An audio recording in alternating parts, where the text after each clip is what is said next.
Steve Jobs said, "Innovation is the only way to win." Welcome to Genius Innovators, an inspirational show about ideas, creativity, and strategies to help innovators and entrepreneurs aspire to be their best. Welcome to Tony Fitzgerald's Masterclass podcast. Hi everyone, Tony Fitzgerald here for another episode of Genius Innovators, and I'm really excited to connect with an old mate of mine that I've known for some time, Chris, who's the founder of Remote Staff, and he's got another business now called Real Estate PH, which is Philippines.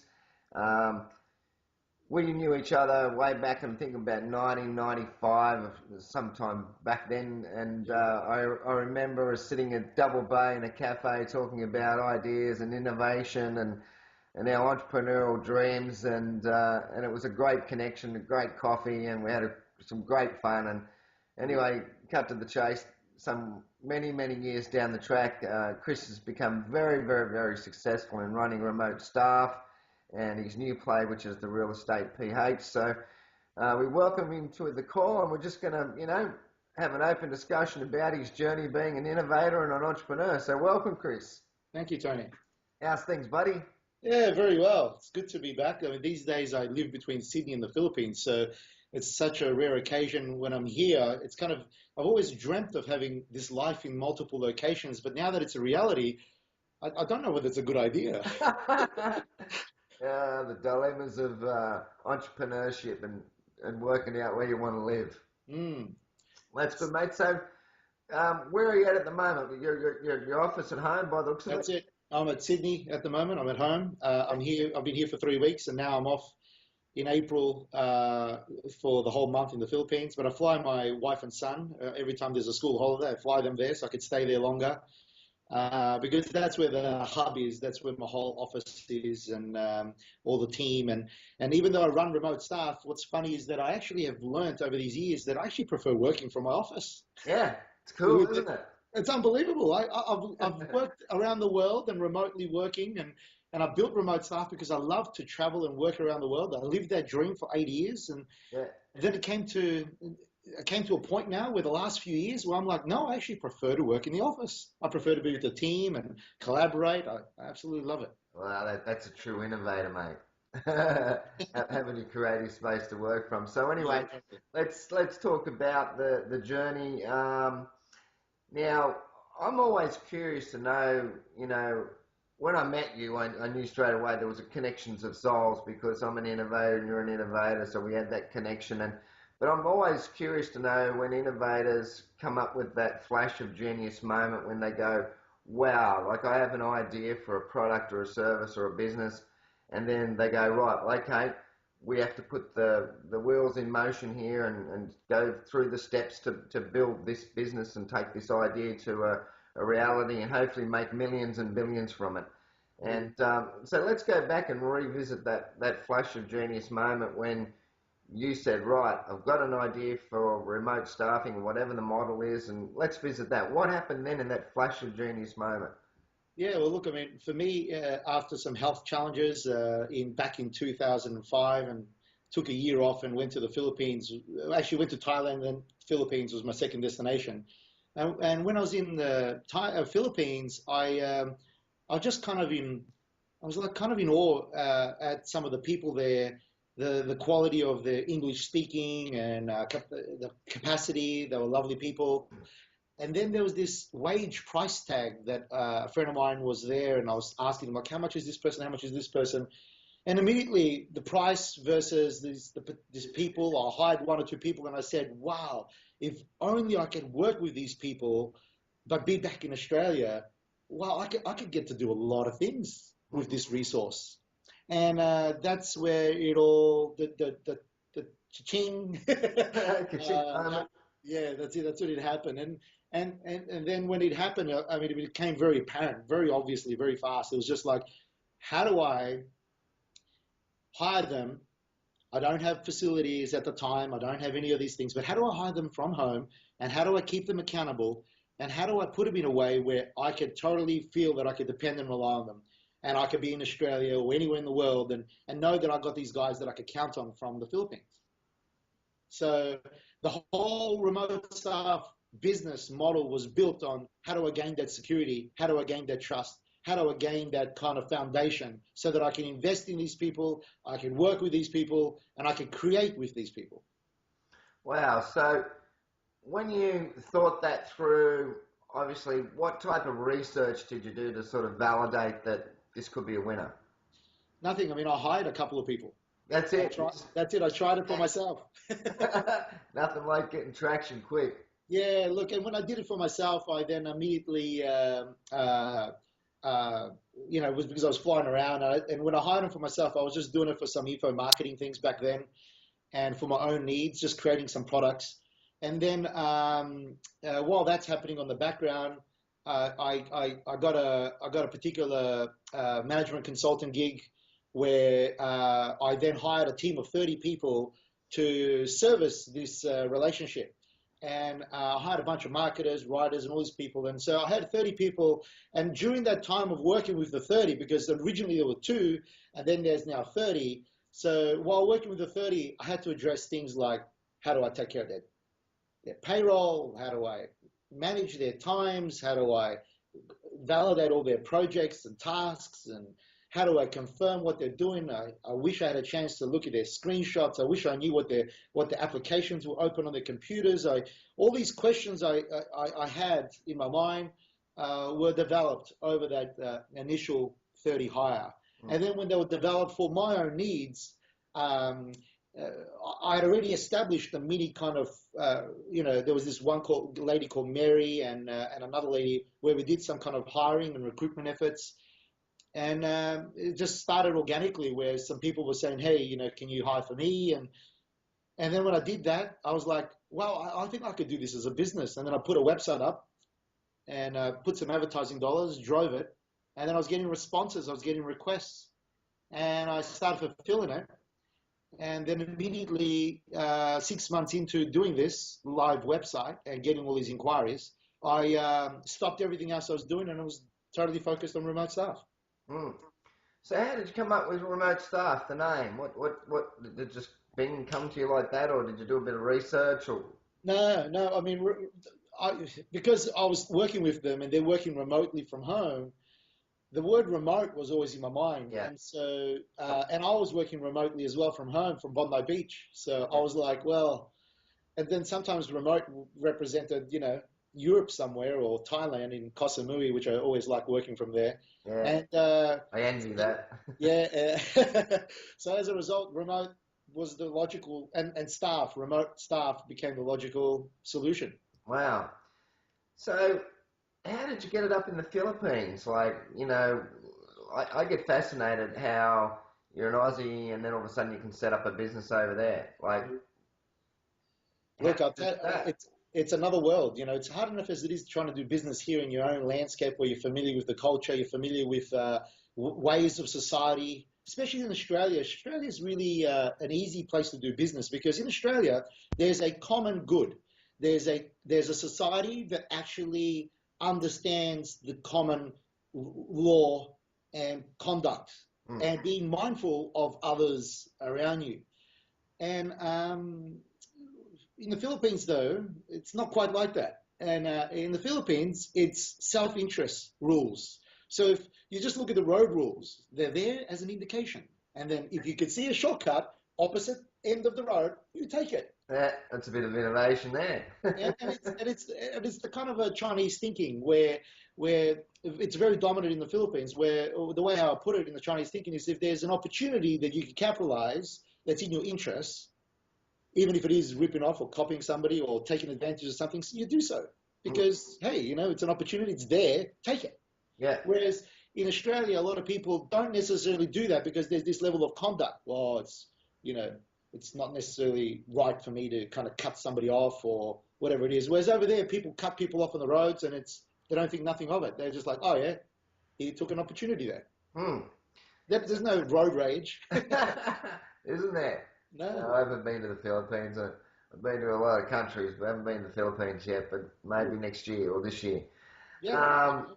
So when you set up the business over there, then how did it evolve? Like, what decisions did you have to make, when you set up that business in the Philippines, like set up your first office?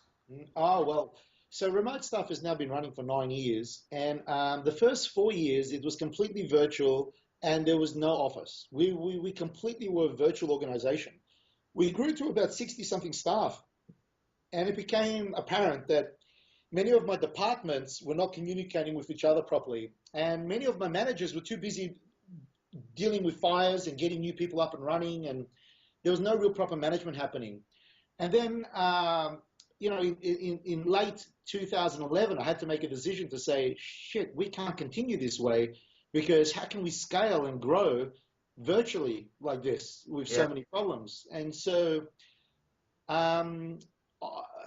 I decided that it's time to scrap my whole team that I founded the business on and start a new team, because and an office in Makati in the Philippines, because out of my whole team, they're all scattered all over the Philippines. And so there was only like 4 individuals who were nearby, like 2-3 hours away from Makati.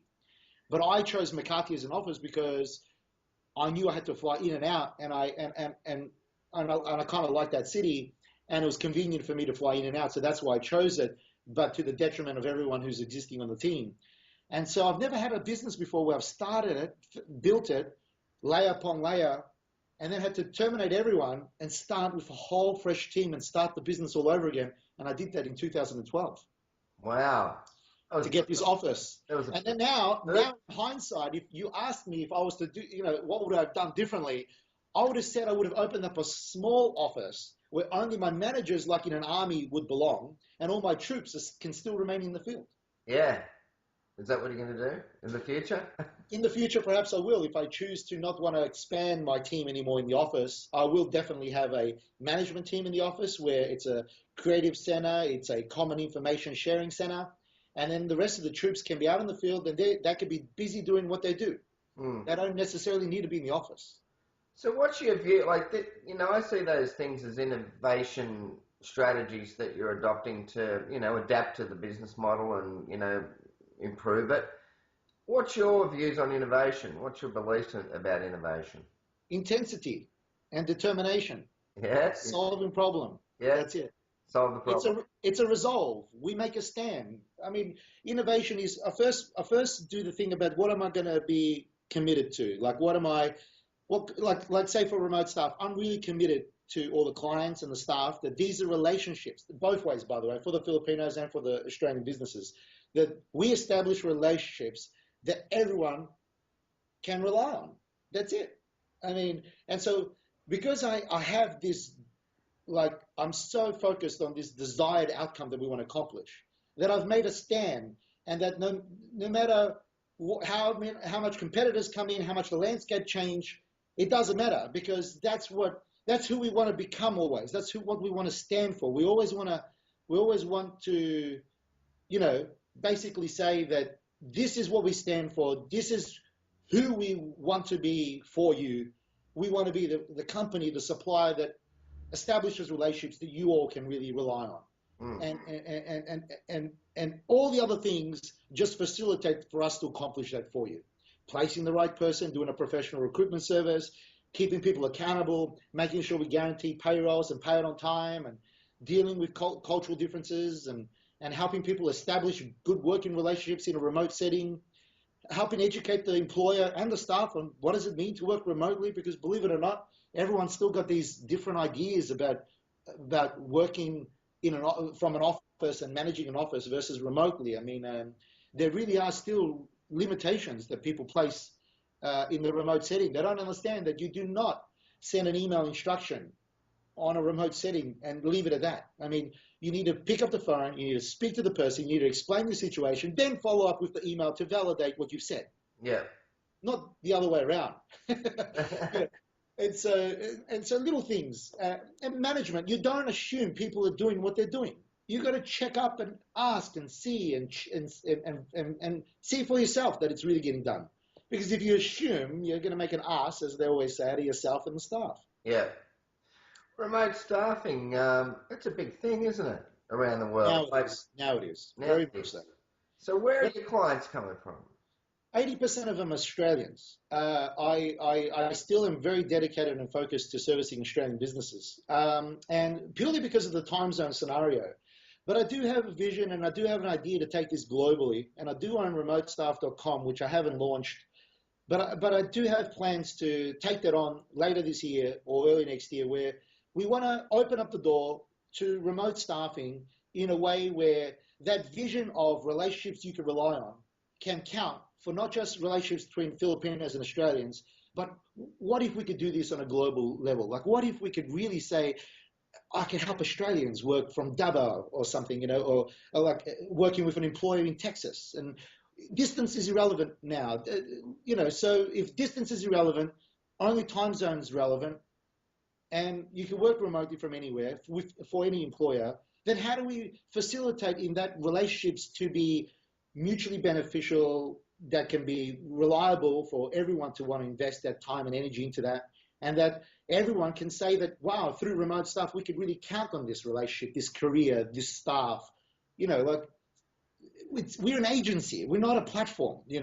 We're somebody that's involved in the working relationships. We don't just allow people to just get started and good luck. We really care. It's in our interest actually to make it work, because we spend so much money, time, and energy up front establishing these relationships. And so the last thing we want to do is invest this energy and time in people who, don't see themselves doing this if it succeeds in the long term. So if you don't have a long-term view, we're not the kind of people that we will service those kind of clients.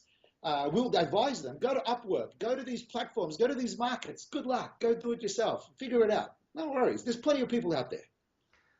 So tell me, just give me an example of a client that utilised. You don't have to mention the company's name Sure. or anything, but just give me, and for our viewers as well, because at the end of this video, you might get some business. Some people might be listening to this and going, Sure. "Wow, man, I need some remote staff." Like, I've got remote staff, like in my business model, and I've got a couple of businesses, and I've got staff in India, web developers and designers, and I've got web developers and designers in the Philippines. I've got a virtual assistant in the Philippines as well, Chris. And I was only just talking to her yesterday. She's just did a project for me of downloading 100 old photos and putting them into a file and putting them into Dropbox for me, and all these little tasks that I get her to do. But just tell me about a particular client that you've got that utilises your service, and just sort of give our viewers a bit of an understanding of some of the things that they can actually use through remote staff. How you could utilize the staff, yeah. Well, I'm going to mention a name right now that I was quite honoured. Well, actually, I'm not going to mention the name. I don't know. I'm going to get permission. A lot of people want this private sometimes, but anyway. That's all right. It's Telstra. Yeah. I am an incubator. Hey, I read Crazy Domains. Was it Crazy Domains? I think it was. I don't know who it was yesterday. Crazy Domains or someone, and I said, "Are you in the Philippines?" And they said yes. Yeah, that's it. They all are. Yeah. But they were very professional, and hey, great relationship. Yeah. Look, they're amazingly caring society, and also people that actually really do give a shit to want to look after you. That's why they've succeeded in the outsourcing world and have overtaken India in that landscape, because Fully get that. Sorry? I said I fully get that. Yeah, which is that's the cultural element playing. It wasn't so much the Indian accent. The Indian people are very, very intelligent, very smart, and very capable. But it was the cultural attitude that really won the Filipino over in the global setting. But the Indians are still remarkably awesome, and it's a location I very much have been talking about for years that I like to do, and I'm very eager to do that one day. So the relationships, to get back to your question in terms of what the clients do, yeah. So I mean, we've got a variety of clients from funeral. I mean, we've placed 6,500 Filipinos in the last 9 years to work remotely for over 2,000 businesses, and they're not in any industry specific. I mean, they're all types of industry, and it's amazing how creative some of our clients are in terms of utilizing these staff. At the beginning, they all start off conservatively. What is a non-voice related data entry type of very non-mission critical role that we could kind of like offload to these guys? That's how they all think when they first start. Yeah. Then when they start out with the data entry or a virtual assistant of some type or some kind of role that isn't mission critical, then they, when they gain that experience and they work, then they realize that, holy cow, I wonder if I could add this type of capacity of maybe sales or support or customer support or accounts or admin roles or even management roles or IT roles or design roles. What other functionalities can I add onto my business that I can see if this is going to work for me? And then it's kind of like a layer. They add some more staff and they add some more staff. And as they realize that they can actually trust these people, they can actually count on these people, then they allocate more and more of these valid, viable responsibilities to the point where there's this one client I'll never forget. He's in Brisbane. I can't mention the name. He has a team of people. And there was this one guy in the Philippines who, compared to his IT team of about 5 that he had, the Filipino was actually more experienced than his local team. Wow. To the point that, and the Filipino was unique because he was somebody that knew his self-worth. He was somebody as a character, as a person, leadership, to the point that they actually allocated him to be their manager.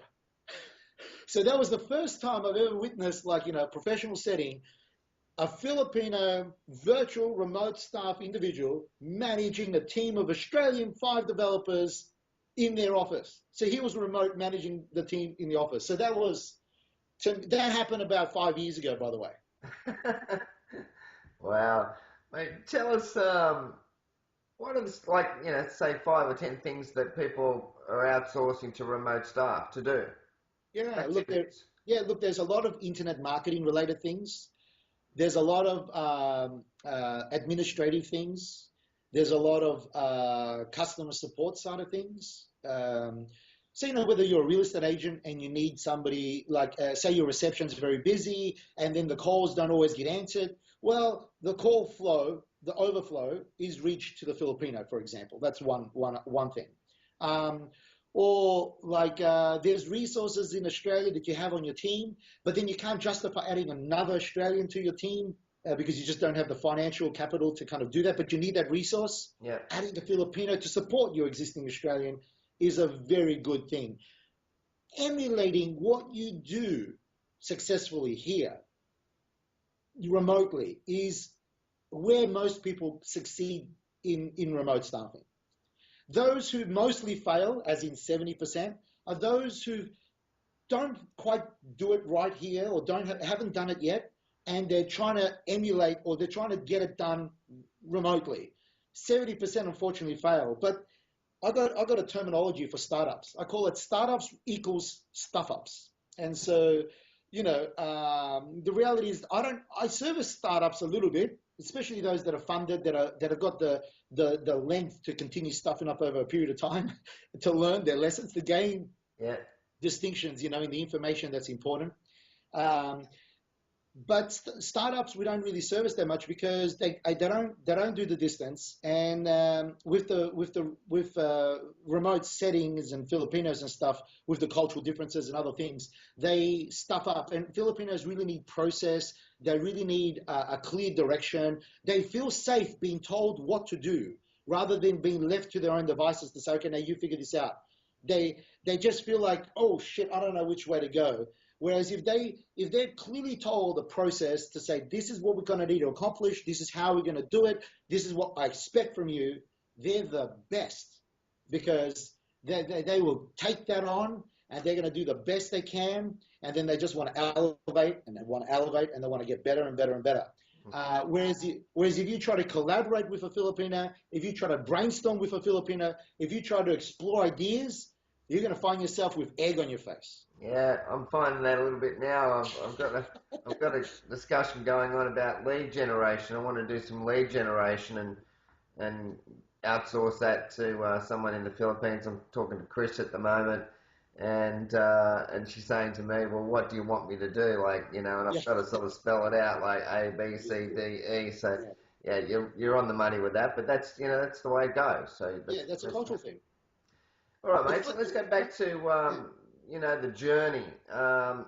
if you were to look back on your journey over, what is it, 9 years? 9 years now, yeah. Okay. What are some things that you'd do differently? Wow, we do a lot of things differently. Well, I've never started a business where I've had to reinvent it over and over every 8 months, it seems. We just have to always reinvent it. That's innovation. That's innovation, yeah. Yeah.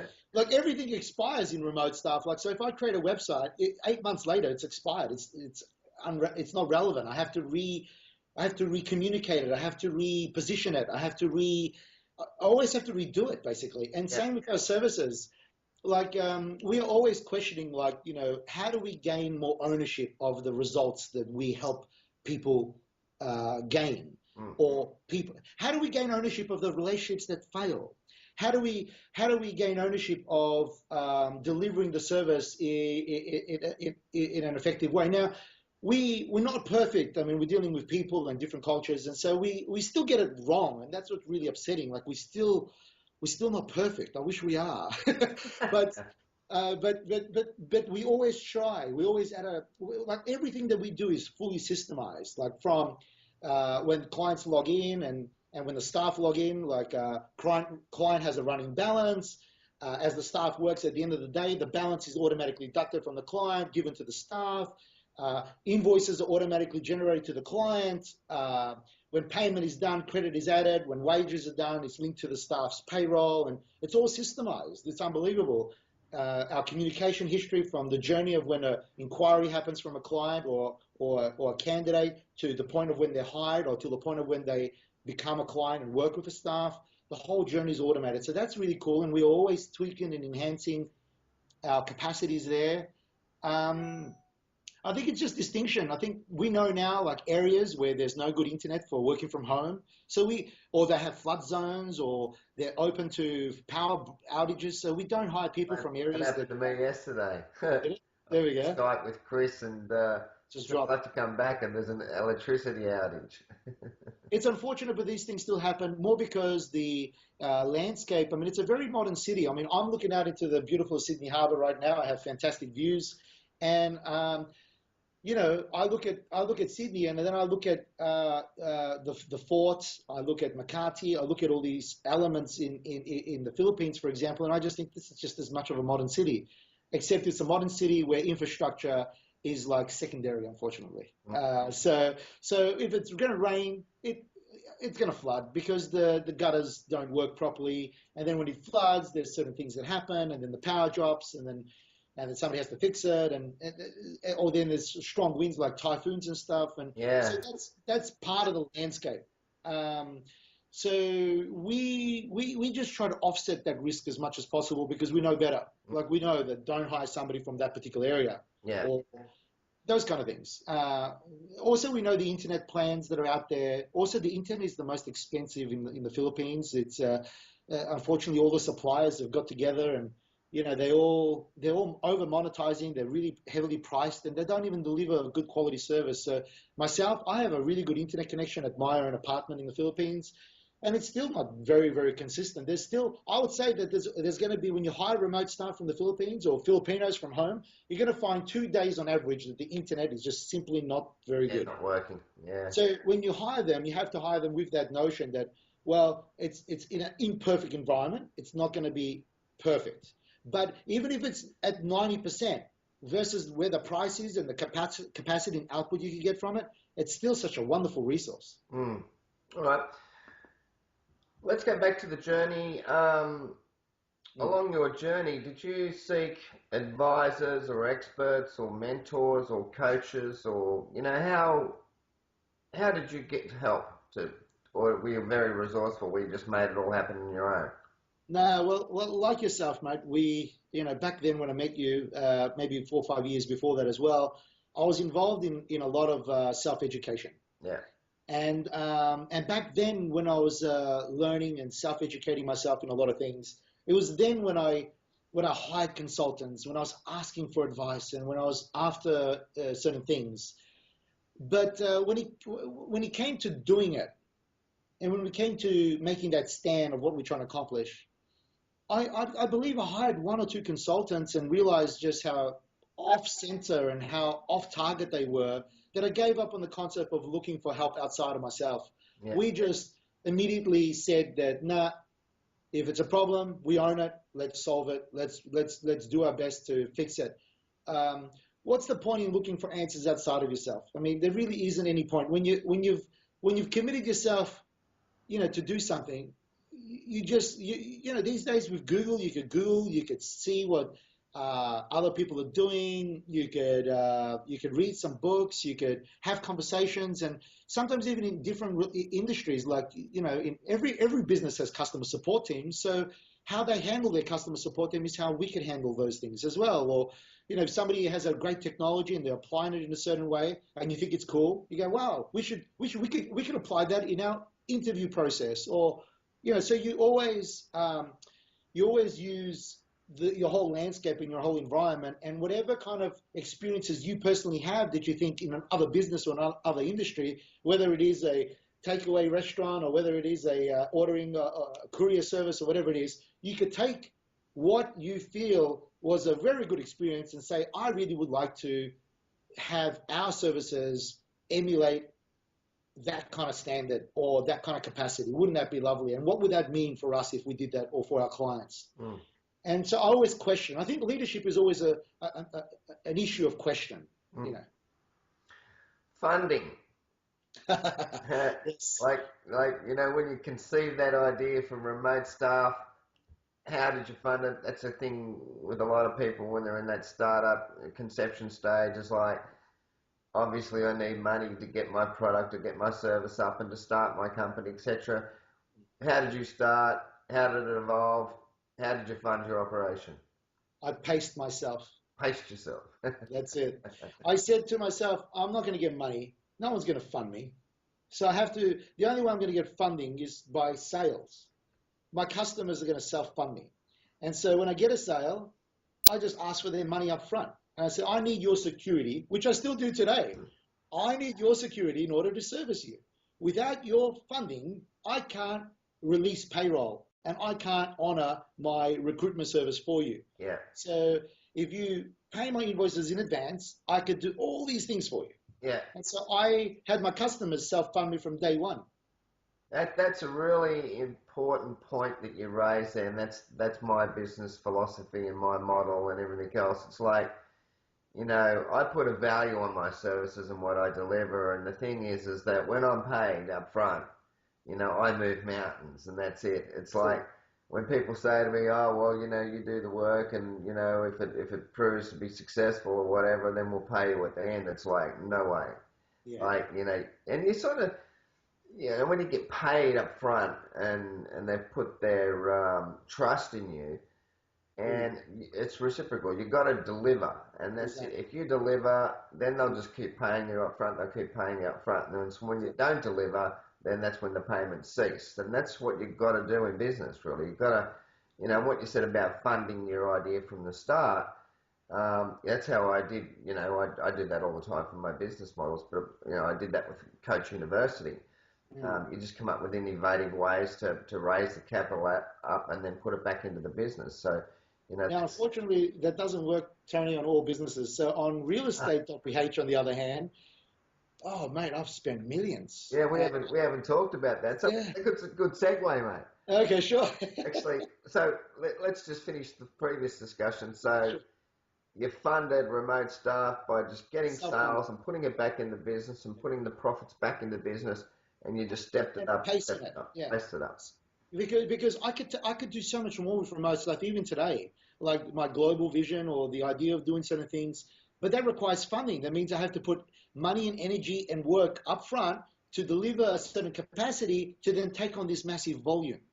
So, but if I didn't want to take on this massive volume of activity and I just wanted to service what I can, then all I needed to do was get the money up front, service it, get the money up front and service. So I relinquished radical growth. I relinquished taking on the world to just say, let me just take on one relationship at a time. Yeah, that's an important point. One relationship at a time, and just keep building, and next thing you know, because the track, you look back and you go, wow, I've got a $10 million business. That's it. Remote stuff is 10 million in revenue and growing by 24% every year. Yeah. And it's scheduled to hit 20 plus million by 2020. And it's well and truly stable and strong business. Yeah. And And it's cash flow model too. it's a beautiful cash business. Like it's profitable day one. There's never been a loss, and running it at a pace level is such a joy because it's a place where you could go create, you could innovate, and you know that every day, every relationship for this business, you're making a difference. For this staff, you're making a difference, and every day we're making a difference. It's like fantastic, and we don't have to conquer the world, right? We don't have to conquer the world. Yeah. But on the real estate side, I'm trying to conquer the whole damn country and the whole industry. Well, business doesn't have to be too complex. Like, my model is people, processes, and product, and that equals profit.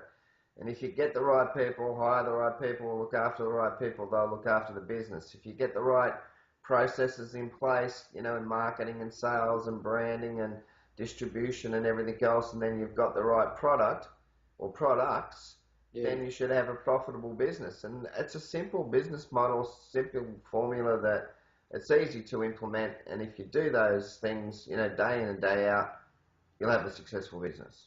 Yeah, and look, you do have to manage interests because everyone has interests. There's client interest, there's staff interest, there's our own interests, and we have to, and then there's the common good interests. We have to kind of weigh up all these interests and always have to put them in a proper priority. Anytime there's too much self-interest when we're doing things, we stuff up. We always have to serve more. The reality is business it's a funny thing. Like we work our asses off, we do everything, we go away, we fly away from our families, we invest all our money, we put it all back in, and then we wonder, we go, why are we doing this? Oh, it's because we want to serve, because we want to help, because we want to make a difference in some way, because we've made a stand to do something about something, that we want to make it better. And so the unfortunate reality is when you're in business, you're a sucker for wanting to contribute. And so I hate this about me because I keep saying stuff that I don't want to contribute. Mate, that's the core, mate. You're a bit like me. Living is about giving. That's the thing. All right, let's segue into another flash of genius moment. Real estate, Philippines. Tell me about that, buddy. Tell me about this. That's a tough business. I have never struggled. I've never had a harder time in my life in any business. I've opened up factories before. I've created products in China. I've done so many things. But this business has been the most challenging because imagine everything you've had intentions to do hasn't worked out. Everything, absolutely everything. And then anything you do is confronted with a barrier, with another barrier, with another barrier. And it's just like, I'm like a sucker for cupping punches in this business. It's like, give me another one. Give me another one. It's like, that's all it is. I can relate to that. Every direction, every step I take, oh, let's go this direction. Boof. Right. That wasn't good. Let's go that one. Boof. Yeah. So it's... So that's the business I'm in there at the moment because so realestate.ph kind of was founded on this back in 2011-12. I was looking to invest in maybe 20, 30 apartments there. I thought, wow, how good is it that I can put my money and I can get maybe a possible 9 or 12% return net on my money? It's certainly better than putting it in the bank. And I had all these ideas about doing that. But then my attempt to buy property there was just shocking. Like at the time, there was no real estate portals. There was only a horizontal portal. The conduct of the industry, they're all a bunch of cowboys. Everyone was like no one was interested in servicing my decision. They were all interested in just their own commissions, and there was no proper information. It's really difficult for me to make my own conclusions or to make a conclusion or to make a decision. I just simply couldn't make a decision. So here I am, a cash investor, and I couldn't buy anything because it was so damn difficult dealing in that landscape. And then at the same time, I kept flying in and out between, at the time I was based in the Philippines, so I was flying to Sydney every time to buy a house, which I bought in Sydney. And then I was like, I bought my house in Sydney and I was like, wow, there's also games in Australia. Let's not kid each other. Like, I got gazumped and, there were real estate agents here who were just snakes in their game, Sure, you got the deal, and call up everybody else. Sorry, it's now at this price. And anyway. Who? No. Not going to drop names. So look, at the end, I at least made a decision, and at least the Australian real estate agents helped me make a decision that's in my best interest for my family to buy a home. And yes, they're interested in selling, but they're also interested in helping out. So there was at least a balance. Whereas over there was total imbalance. And anyway, I just said when I bought my house, I just said that, Jesus, one day, because I like the Filipino people so much, that I would like to do something about this. I would like to help everybody find the property they love. And, that's my slogan, find the property you love, because I bought a property that I love, my home. And I just think that's so cool to buy property that you love. And so I decided to build a portal to help people search, help people find the listings and properties that are right for them. Not just 2 bedrooms, bathrooms, this and that, but unlike Australia, where Google has mapped out Australian streets and there's street views and everything else. In the Philippines, you don't get street names properly everywhere. Google is not 100% accurate at all. As a matter of fact, it's useless down there, Google Maps. And so how do you, when it comes to real estate, it's all about location. How do you help people find a property at a price and what they could get, and how do we help them weigh their decisions? How do we help them come to their own independent conclusions? How do we help them make a decision that this is the right property for them? And so that's what we've been focused on, making sure we got enough listings and making sure we got enough professional brokers who work with us. And now we have 11,000 people working with us, and we have 105,000 listings or 110,000 listings. We've got about 8,000 visitors every day going to the website. It's all happening. We got about a 4.5% inquiry versus visitors who inquire into properties. So we know we're working as a portal, but man, is it still tough. It's like, guys, we're generating new inquiries, and the consumers, we're helping them make decisions, and people are getting sales. But how do we as a portal fit in this equation? How do we monetize? How do we get revenue from these guys? How do we get 1 peso from these people? Man, it's like squeezing rock. I was trying to work out your business model. So what's your business model? How do you monetize it? At the moment, it's advertising. That's what we like to do. But, we're struggling because we send an email. We send sometimes email inquiries to these brokers over there, and they don't open up emails. and then we're like, inquiry comes in, but they don't open it up. We have like 1,800 inquiries via email of the 8,000 inquiries that happen every month, 9,000, and nearly 2,000 of those are by email, and those email inquiries are not opened up. We have to call up the broker and go, did you know that you got an email inquiry? Have you serviced that inquiry? Oh, I don't look at my emails. Wow.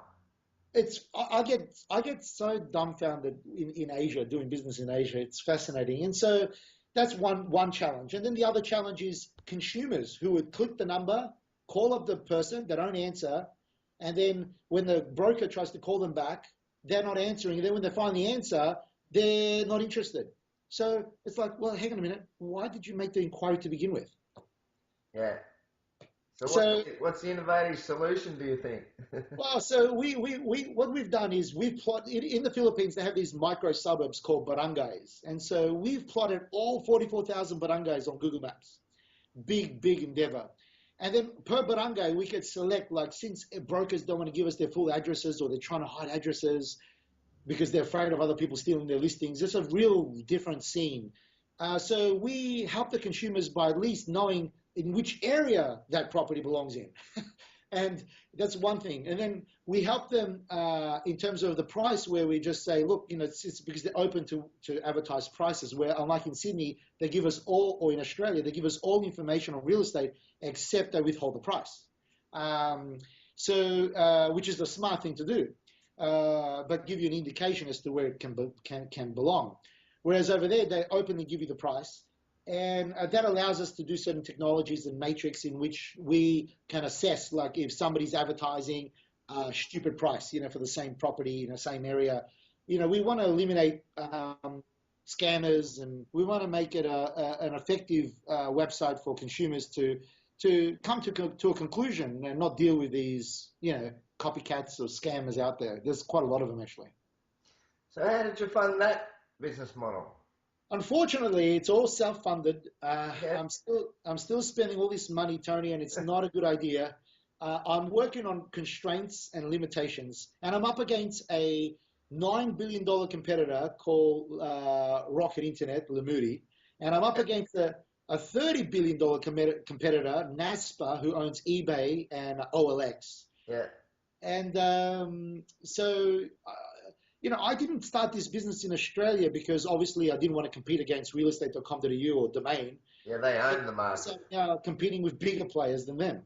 But I'm doing it for the people, and I'm still giving it a go, even though there's other portals now that are doing what I technically do. I feel like it's still important for me to be there and to come up with solutions, because unlike all these other competitors, they're trying to find a solution for all of Asia, for all these emerging countries, whereas I'm solely focused on the Philippines, for the people, for the industry there. Yeah. And so I'm coming up with technologies and problem solvings for that landscape only, exclusively. So, and we've got our own technology that we've built from the scratch up. And so we are thinking that we just have to constantly refine, enhance, try. If it doesn't work, we approach it differently. That's what we've always had to do.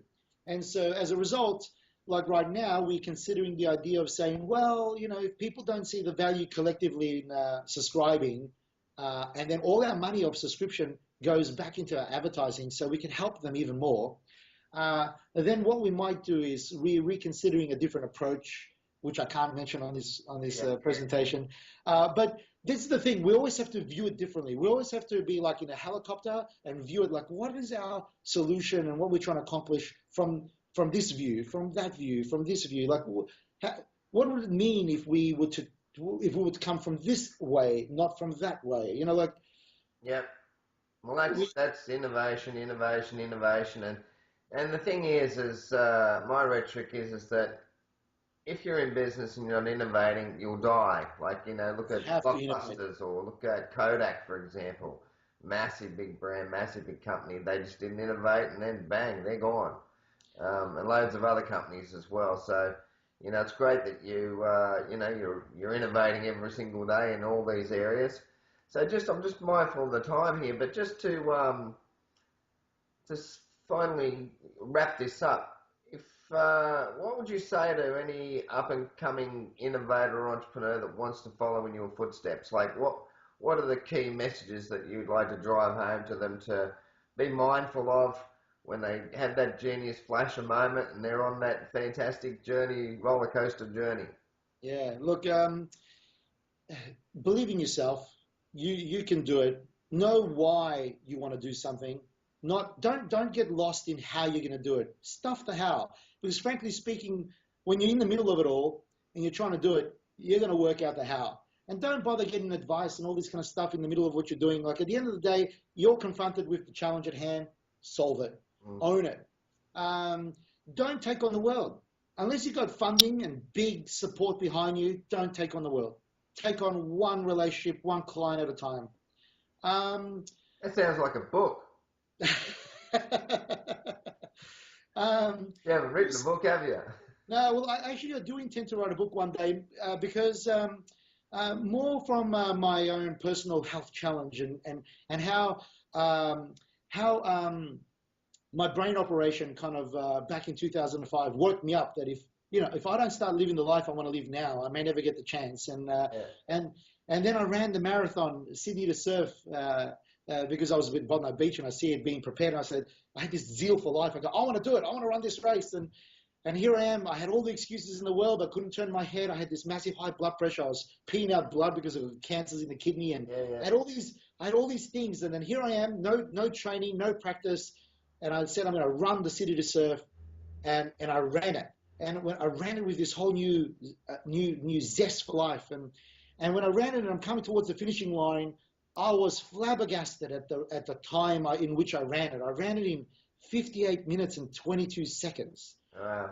And 2 years ago, when I practiced for it and I tried, my goal was 60 minutes and I ran it in 65 minutes. And here I am, 2 years later, sick as a dog, and I do it in 58 minutes. It was at that time when I realized, Jesus, how much do we limit ourselves before we even start something? Yeah. How much do we ourselves limit it before we even made one attempt forward? Yeah. So yeah, I've been in this game now of just going, well, I'm making a stand and I want to take it on. And I'm betting on myself. You know, and as Steve Jobs says, half the time he noticed all these successful businesses over time purely because they just enjoyed. Yeah, that's a great way to finish this interview. It's you know, it's great to just look back on. And by the way, is your wife pregnant? Yes, she is. Yeah, second child. There you go. I saw a Facebook post yesterday. I was going to say that at Thank the you. front. Congratulations, mate. I'm so happy for you. Yeah, Yeah. that's a whole journey in itself, you know. Exciting places, stuff that's taken at home there. It's great. All right, Certainly. mate. Well, look, I really appreciate, really grateful that you've come on and shared your journey. Like I said, I can look back at the day at the coffee shop in Double Bay, mate, I've been inspired by what you've done, and what I get a little bit envious sometimes when you make posts that, hey, I'm in Koh Samui, or I'm in France, or I'm here or there or wherever. Like, you know, for our viewers, you know, because Chris has a remote business, he travels around the world and stays in a lot of places, and he puts the posts up, but Thailand and Koh Samui is your favourite place. I can sense that. Certainly is, yeah. Yeah, yeah. I'll hopefully be getting there at November, December this year, and going back to Thailand, spending about 3 months there, like probably November, December, January. That's the plan. I feel the freedom when I'm there. When I'm there, nothing matters, you know, like wealth, poverty, ideas, Yeah, no ideas, business, no business, like it's all a level ground field. yeah, So I enjoy that tropical freedom sense of nothingness there, and the beauty of it all, and the healthy food, and yeah. love it. You're a gypsy soul like me, mate. I am, mate. I am. All right, mate. Look, thanks very much for your time. It's been absolutely fantastic, and yeah, I could talk for a lot longer, but I have to zoom off now and go to the doctors myself. Okay, mate. Thank you, and good luck with all the health challenges, mate, ahead of you, and hopefully they are behind you, and that you've got plenty of time up your sleeve that you could enjoy some quality time. Yeah, well, you're an inspiration too, mate. You've been through some hard stuff as well with health, and you Yes. know, we've had many discussions about it. And you know, you're still walking the talk and doing the stuff, and you're out there like living each day like it's your last, and That's it. that's what I admire about you, mate. Sweet, buddy. All right, Excellent. Nice to connect, mate. righto. Take care. Cheers. See you, buddy. Bye.